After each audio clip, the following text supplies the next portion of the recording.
Halo, Assalamualaikum warahmatullahi wabarakatuh.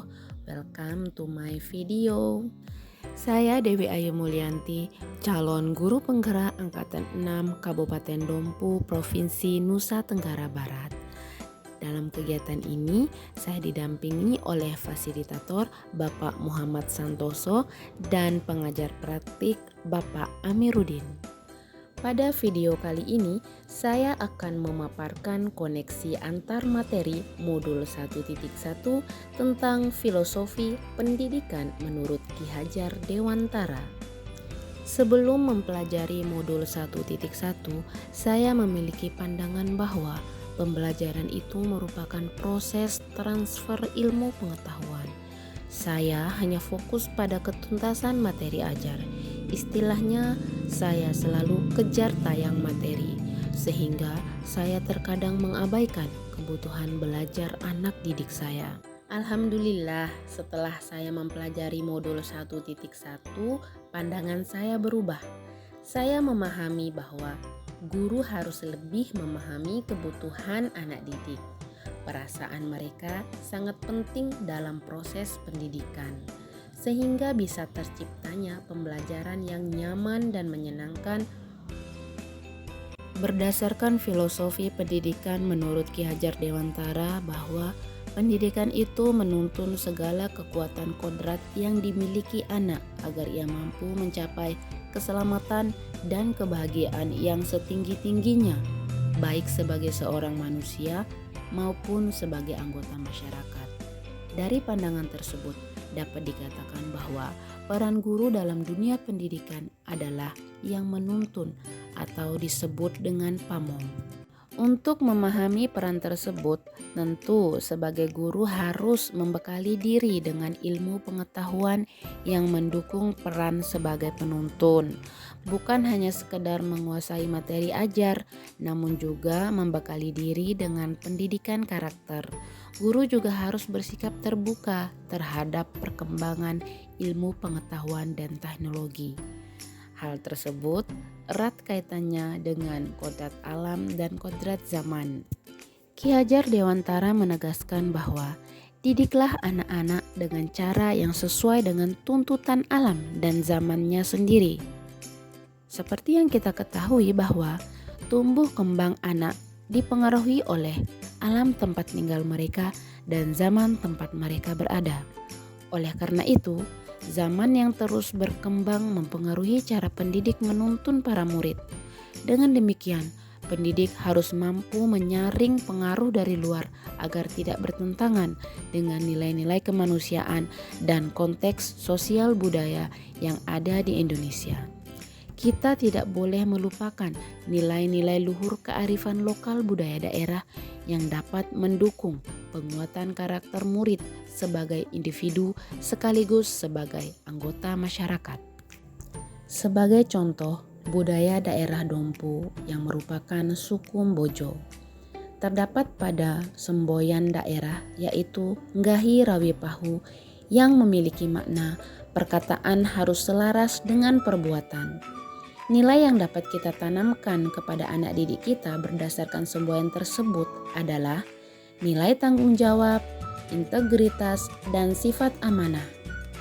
Selanjutnya, ada budaya Mboloweki, merupakan salah satu tradisi atau adat untuk mempersiapkan suatu acara penting, misalkan acara pernikahan atau hitanan. Masyarakat akan bermusyawarah untuk menyukseskan sebuah acara dengan urunan dana kepada si punya hajat. Nilai yang dapat kita relevansikan kepada dunia pendidikan adalah nilai gotong royong, kebersamaan, saling menghargai, dan saling tolong-menolong antar sesama. Kemudian ada budaya Rimpu yang merupakan budaya daerah suku Mbojo yang mencerminkan cara berbusana atau berpakaian yang menutup aurat menggunakan kain atau sarung yang disebut tembenggoli. Seperti yang telah kita ketahui, bangsa Indonesia mayoritas umat Islam, sehingga berdasarkan syariat harus menutup aurat.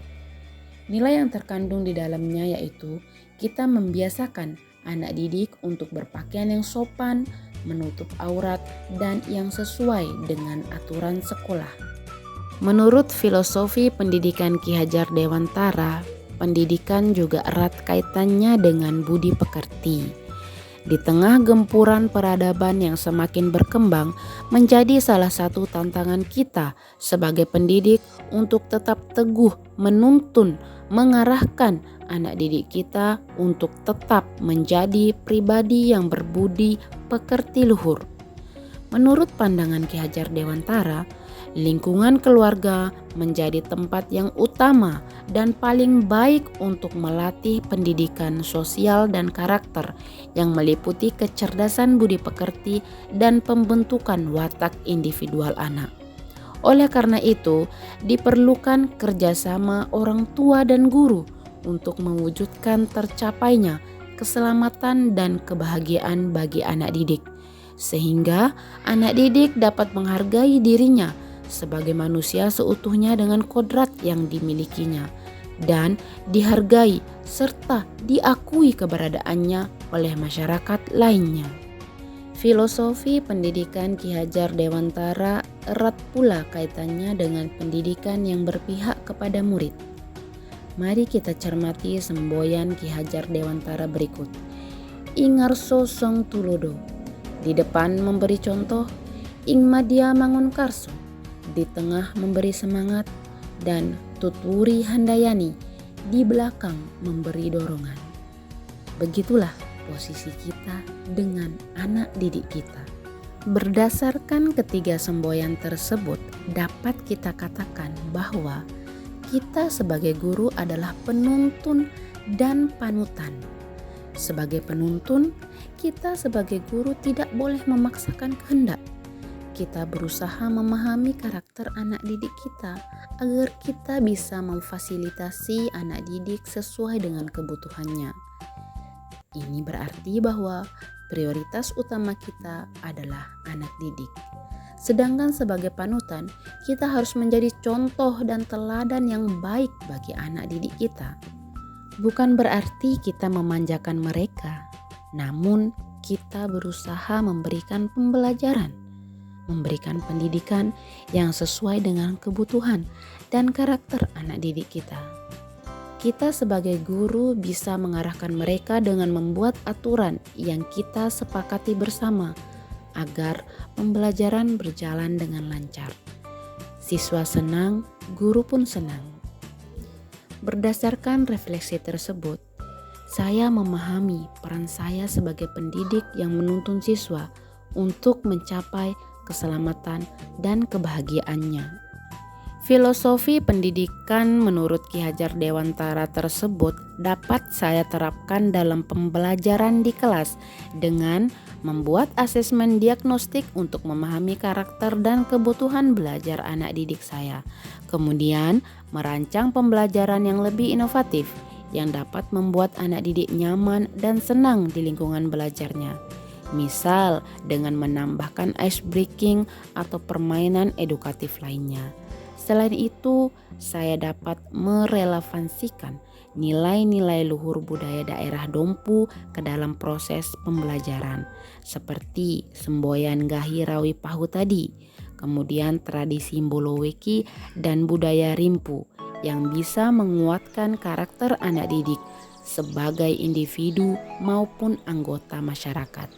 Demikian video koneksi antar materi pada modul 1.1 dari saya.